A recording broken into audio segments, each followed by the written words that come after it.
Good afternoon, students. So today we are going to start the new unit, that is your work, energy and power. In the last chapter we have finished our third unit, that is your laws of motion. So today we are going to start our new unit, that is your work, energy and power. So this is your work, energy and power.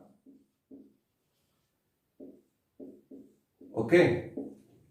So in this unit, firstly we are going to discuss, that is your what do you mean by work done? Work done. Suppose कीजिए अगर आप किसी भी body पर force लगाते हैं और वो बॉडी मूव कर जाती है, मतलब उसने कुछ ना कुछ डिस्प्लेसमेंट तय की होगी फोर्स लगाने के बाद, तो जो फोर्स और डिस्प्लेसमेंट की मल्टीप्लिकेशन होती है आपकी, उसको हम बोलते हैं वर्क डन. तो आप कह सकते हैं the product of force and displacement, that is called work done. और आप वर्क डन की डेफिनेशन ये भी कर सकते हैं, work is said to be done if a body move with a displacement after the application of force. अगर body move करती है डिस्प्लेसमेंट से फोर्स लगाने के बाद, तो हम कह सकते हैं कि this is your work done. So work done mathematically that equal to force into displacement. This is your work done. या आप प्रीवियस क्लास जो 9th क्लास में उसमें भी पढ़ चुके हो हैं कि जो वर्क डन है वो फोर्स इनटू डिस्प्लेसमेंट होता है. अब यहां पर आप वर्क डन की एक और नई डेफिनेशन पढ़ेंगे. सपोज कीजिए कि आपने फोर्स लगाया है, ये एक एंगल पर फोर्स है, यानी एक पोजीशन वेक्टर है फोर्स, ये आपका पोजीशन वेक्टर है, ठीक है. तो यहां पर हॉरिजॉन्टल से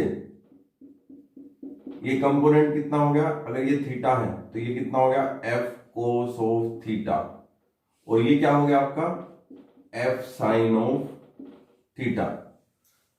अब बॉडी जो है, सपोज कीजिए पहले आपकी इनिशियल पोजीशन पे यहां थी बॉडी, अब बॉडी कहां पहुंच गई, उसने डिस्प्लेसमेंट तय कर ली एस डिस्प्लेसमेंट, मतलब ये अपेरेंट पोजीशन है बॉडी की, ठीक है, जिसका मास कितना था m kg.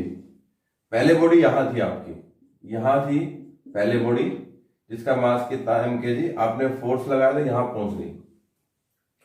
अब देखिए यहां पर जो आपका हॉरिजॉन्टल में आपका मोशन हुआ है, तो कंपोनेंट कौन सा लेंगे, हॉरिजॉन्टल का. तो वर्क डन का नया फॉर्मूला बन गया क्या, F S cos of theta.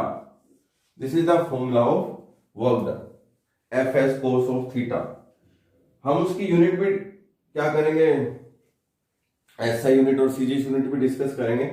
पहले इसका डायमेंशन फॉर्मूला, तो डब्ल्यू फोर्स का डायमेंशन फॉर्मूला कितना होता है, m1 l1 t-2, और डिस्प्लेसमेंट का l1. तो यहां से जो वर्क डन है इसका डायमेंशन फॉर्मूला क्या बन गया, m1 l2 t-2. Clear student. अब ये एक स्केलर क्वांटिटी होती है, it is a scalar quantity.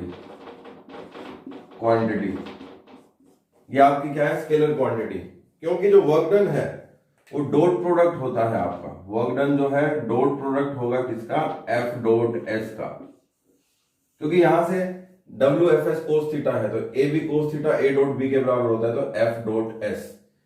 तो सबसे पहले आप स्टूडेंट क्या करेंगे, वर्क डन की डेफिनेशन लिखेंगे, उसके बाद ये डायग्राम बनाएंगे, फिर फॉर्मूले लिखेंगे दोनों, और उसके बाद डायमेंशन फॉर्मूला.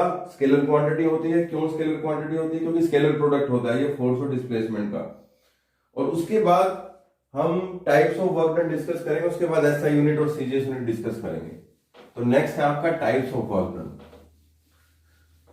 जो आपकी टाइप्स ऑफ वर्क डन है वो 3 टाइप्स की वर्क डन होती है, पॉजिटिव, नेगेटिव और zero.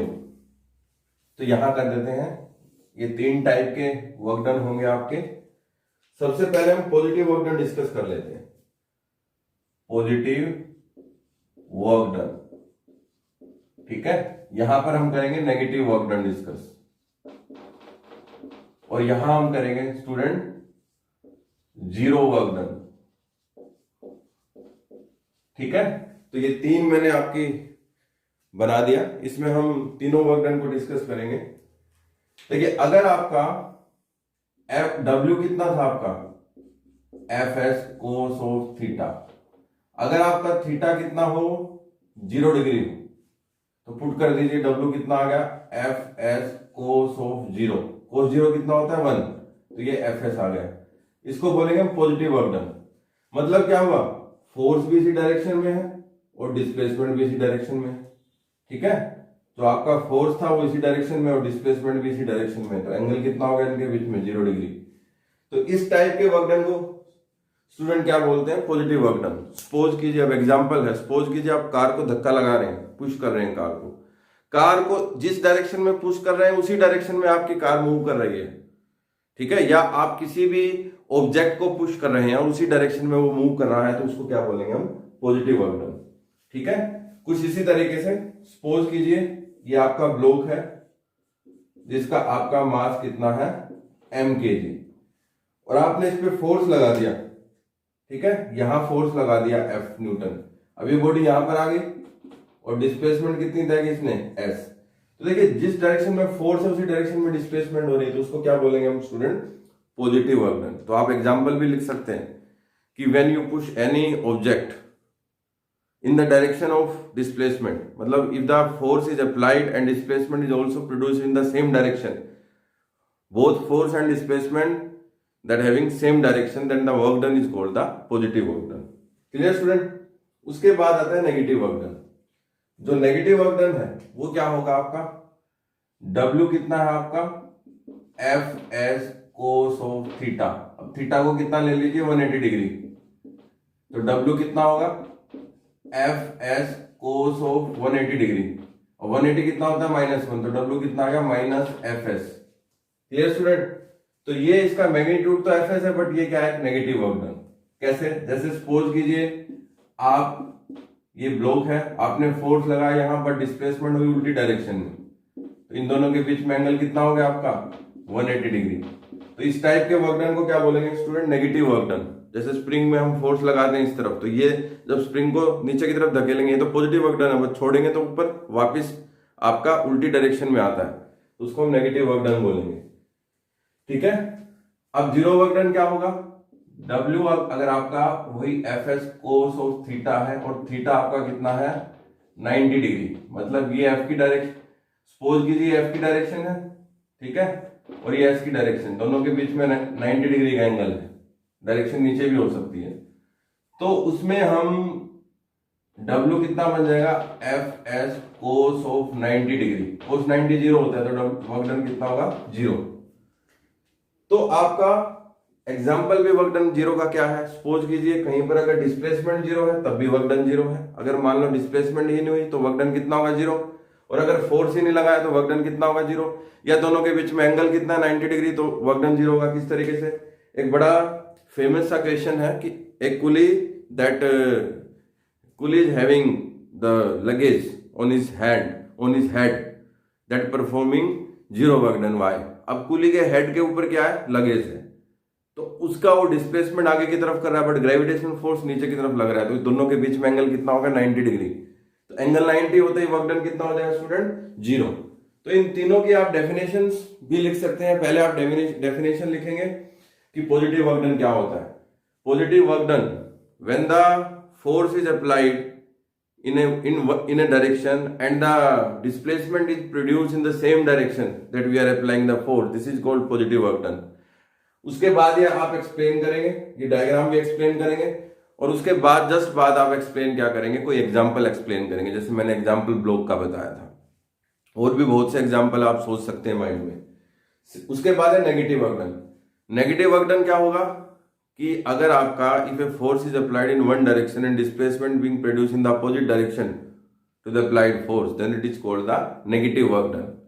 And after this we will explain this mathematical expression and then this diagram. So after the negative work done के example भी एक्सप्लेन करेंगे। Zero work done, when the angle between the force and displacement that is 90 degree, then this is called zero work done, and then you explain this full topic। okay, so this is about the types of work done। तो पहले हमने definition की work done की, फिर types of work done किए, examples किए work done पर, ठीक है, आप बहुत से एग्जाम्पल सोच सकते हैं, आपकी बुक में बहुत से एग्जाम्पल होंगे, वो एग्जाम्पल भी आप अच्छी तरह से याद कर सकते हैं। उसके बाद स्टूडेंट आता है कि यूनिट्स ऑफ वर्क डन। देखिए units of work done, units of work done. तो जैसे फोर्स की 2 यूनिट थी ना, पहली कौन सी, एब्सोल्यूट यूनिट, एब्सोल्यूट यूनिट, और दूसरी कौन सी, ग्रेविटेशनल यूनिट। तो इसकी भी एब्सोल्यूट यूनिट और ग्रेविटेशनल। एब्सोल्यूट में आपकी क्या आएगी, आपकी एसआई और सीजीएस। इसमें भी आपकी क्या आएगी, एसआई और सीजीएस।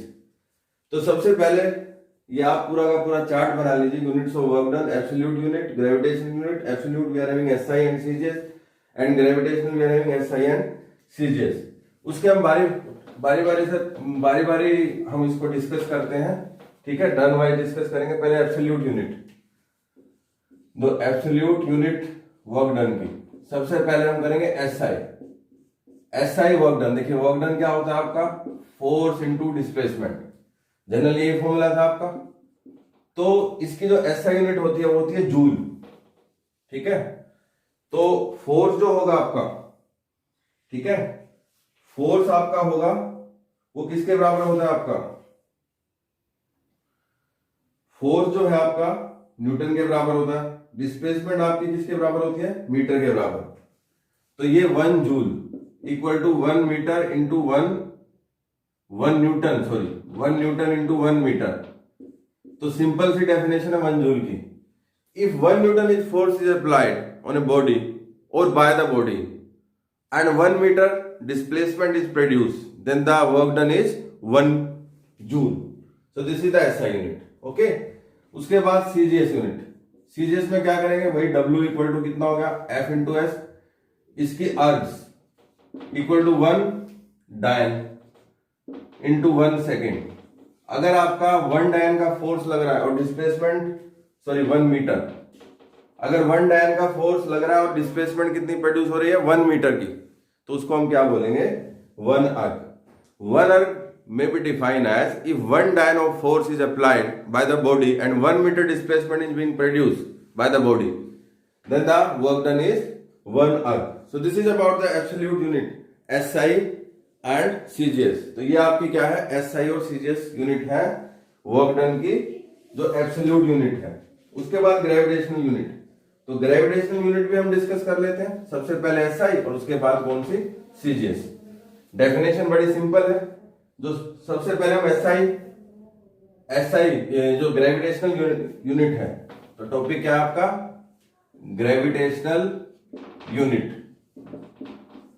तो सबसे पहले कौन सी है, फर्स्ट SI में सबसे W कितना आपका, Fs। तो SI में जो वर्क डन है वो आपका जो ग्रेविटेशनल यूनिट में कितना हो जाएगा, 1 किलोग्राम मीटर, और ये कितना हो जाएगा, 1 किलोग्राम वेट इंटू 1 मीटर, ठीक है। तो ये आपकी कितनी है, SI। तो 1 किलोग्राम, देखिए 1 किलोग्राम मीटर, 1 किलोग्राम वेट किसके बराबर होता है, 9.8 न्यूटन इंटू मीटर।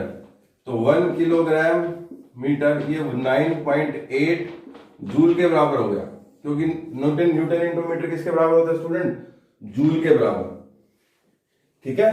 तो ये आपकी SI यूनिट है। अगर 1 किलोग्राम वेट का फोर्स लग रहा है और डिस्प्लेसमेंट 1 मीटर प्रोड्यूस हो रही है, तो आपका जो वर्क डन होगा वो 1 किलोग्राम मीटर होगा।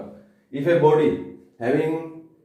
Body apply a force of 1 kilogram weight and displacement is produce 1 metre, then the work done will be 1 kilogram metre, and 1 kilogram metre equal to 9.8 of. तो नेक्स्ट करते हैं हम CGS में, gravitational unit. Second आपकी क्या है, CGS unit of work done, इसमें gravitational में, ठीक है। अब W कितना है आपका, F इंटू एस। तो W CGS में क्या होगा, ग्रेविटेशनल 1 ग्राम सेंटीमीटर, और ये होगा 1 ग्राम वेट, और होगा 1 सेंटीमीटर। और 1 ग्राम वेट जो है आपका वो होगा आपका 980 डायन्स के बराबर, और ये 1 सेंटीमीटर हो गया। अब डायन्स इंटू सेंटीमीटर में पता आर के बराबर हो सेंटीमीटर, तो कितना आ गया 980 आपका अर्थ। तो ये आपकी स्टूडेंट क्या हो गई आपकी सीजीएस यूनिट। ये वैल्यू आपकी ग्रेविटेशनल यूनिट में आपकी सीजीएस यूनिट हो गई आपकी, ठीक है। अब उसके बाद आपका जो नेक्स्ट टॉपिक है स्टूडेंट वो है work done by a variable force. Work done by a variable force. देखिए अगर आपका कांस्टेंट फोर्स है तो किस तरीके से मिलेगा, W equal to F dot S. अगर आपका कांस्टेंट फोर्स दे रखा है, वेरिएबल नहीं है, तो ये कितना है 2i plus 3j plus 5k। Clear student, ये आपका क्या है कांस्टेंट फोर्स। जो कांस्टेंट फोर्स है आपका, ठीक है, जो कांस्टेंट फोर्स आपकी वैल्यू ये दे रखी है, डिस्प्लेसमेंट कितना दे रखा है आपका, सपोज करो 2i plus 2j plus 4k। तो सिंपल आप क्या करेंगे डॉट प्रोडक्ट, तो W कितना होगा F डॉट एस कीजिए, 4i square 1 6j square 1 20k square 1, तो W कितना होगा आपका 30 जूल। तो आपको सिंपल आपको यही करना है, 2 into 2 4 i square 1, 3 into 2 6 j square 1, 5 into 4 20k square 1, तो 20 प्लस 6 26 प्लस 4 30 जूल। तो ये आपका 30 जूल आपका आंसर आ गया। ये तो आपका क्या था कांस्टेंट फोर्स। सपोज करो वेरिएबल फोर्स दे रखा, किस तरीके से, देखिए ये आपकी इंपॉर्टेंट कॉन्सेप्ट है। ये आपका क्या है, सपोज कीजिए यहां पर आपकी फोर्स की वैल्यू दी है और यहां आपकी डिस्प्लेसमेंट की वैल्यू दी है, ठीक है। ये एक्स एक्सिस है, तो ये मान लो वेरिएबल फोर्स है। तो सबसे पहले हम स्मॉल एलिमेंट निकालेंगे इसमें, ये कितना हो गया आपका dx, ठीक है। तो इसका एरिया अगर ये x है तो डिस्प्लेसमेंट का x ले लो, अगर ये पूरा आपका कितना है x है तो ये कितना हो गया स्मॉल dx हो गया। तो यहां पर स्टूडेंट जो W का फॉर्मूला आएगा, जो work done by variable force, किस तरीके से हम फाइंड आउट करेंगे work done by variable force. तो जो आपका W का फॉर्मूला स्टूडेंट आएगा इंटीग्रेशन, क्योंकि पूरे का करना, इंटीग्रेशन फ्रॉम लिमिट या x1 टू x2 हो गया, और ये कितना होगा f ऑफ dx। ये फॉर्मूला स्टूडेंट किसका आएगा, work done by variable force. क्यों आएगा ऐसे, देखिए फोर्स और डिस्प्लेसमेंट, अगर हम एरिया फाइंड आउट करें तो इसका एरिया क्या होगा आपका फोर्स इंटू डिस्प्लेसमेंट, जो किसके बारे में इंफॉर्मेशन देगा, वर्क डन के बारे में। बट ये आपका इस तरीके से वेरिएबल फोर्स है, इसका वर्क डन हम निकाल नहीं सकते सिंपल तरीके से। अगर ये कांस्टेंट होता तो हाफ बेस इंटू हाइट आपकी क्या बन जाती, राइट ट्रायंगल बन जाती, बेस इंटू हाइट, बेस और हाइट की वैल्यू पता है आपको, फोर्स और डिस्प्लेसमेंट की टर्म में निकाल लेते। बट यहाँ प्रॉब्लम क्या है कि ये आपका ये वेरिएबल फोर्स है, ये निकल ही नहीं सकता इस तरीके से। तो हम क्या करेंगे, इंटीग्रेशन की हेल्प लेंगे। हम पहले स्मॉल dx ले लेंगे, फिर इसी तरीके से ये एक और ले लिया, दो ले लिया, सभी की हमने एवरेज कर लिया। एवरेज का फॉर्मूला आपको पता है, integration x1 to x2। Suppose करो ये x1 है और यहां तक हमें निकालना है, सपोज कीजिए इसका पूरे का एरिया निकालना है हमें। तो स्मॉल ले लिया हमने क्या dx, ठीक है, और f और dx इसका मल्टीप्लिकेशन होगा डेफिनेटली, और लिमिट x1 टू x2, ये क्या आपकी सपोज कीजिए कितनी है x1, और ये सपोज कीजिए कितनी है x2। तो ये आपका क्या होगा work done by variable force.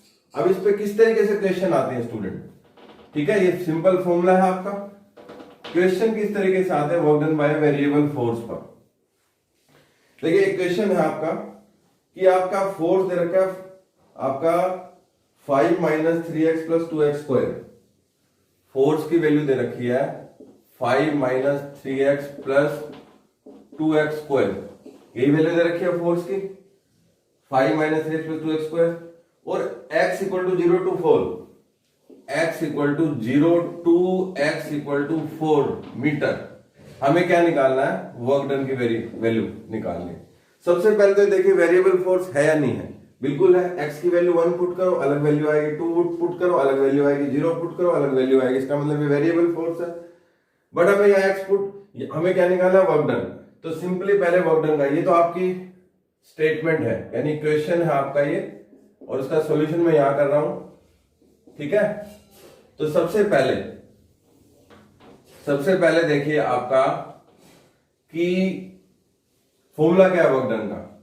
F equal to integration x की लिमिट 0 टू x की लिमिट 4 कितना f इंटू डी एक्स। अब x की वैल्यू दे रखी, f की वैल्यू दे रखी है हमें, तो w कितना होगा, x equal to 0 to x equal to 4।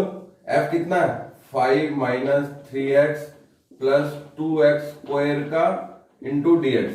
मतलब मेन मकसद मेरा क्या है, इंटीग्रेशन करना और फिर उसके बाद लिमिट पुट करना। तो इंटीग्रेशन किस तरीके से करेंगे, फॉर्मूला पता है आपको, तो w देखिए 5 का इंटीग्रेशन क्या होगा 5x, ठीक है, और 3 का कितना minus 3x square by 2, x की power n plus 1 divide by n plus 1, और 2x क्यूब डिवाइड बाय 3, और लिमिट कितनी शिफ्ट होगी यहाँ पे 0 टू 4। सिंपल आपको लिख देता हूं 0 टू 4। अब यहाँ पे w की दोबारा से वैल्यू लिख देता हूं, कितनी आएगी आपकी 5x minus 3x square by 2। देखिए 5 का तो 5x बन गया, 3 का x की पावर 1, x की power 1 plus 1 divide by 1 plus 1 यानी x square by 2, 3 H D जाएगा। इस तरह 2 x की पावर 2 है, 2 plus 1 divide by 2 plus 1 x cube by 3, तो प्लस 2 x क्यूब बाय 3। अब लिमिट 0 टू 4, तो पहले 4 पुट करेंगे माइनस 0 पुट करेंगे। देखो 0 पुट करेंगे तो 0 ही आएगा, तो 4 पुट डायरेक्ट कर देते हैं। 5 इंटू 4 माइनस 3 इंटू 4 का स्क्वायर बाय 2 प्लस 2 इंटू 4 का क्यूब बाय 3 माइनस 0, मतलब वो तो 0 ही आएगा आपका। माइनस 0 पुट करेंगे तो 0 ही आंसर आएगा। तो W आपका, इसको सोल्व करेंगे तो करीबन वैल्यू आ जाएगी स्टूडेंट 38.67 जूल। 38.67 जूल। तो ये आपका कितना होगा वर्क डन। तो इस तरीके से स्टूडेंट वर्क डन का हमारे को क्या पूछा जा सकता है, क्वेश्चन पूछा जा सकता है। क्लियर स्टूडेंट, तो ये आपका वर्क डन का क्वेश्चन है आपका। So in the next lecture student we will do the next topic based upon this chapter. Okay, work power and energy. Okay, thank you.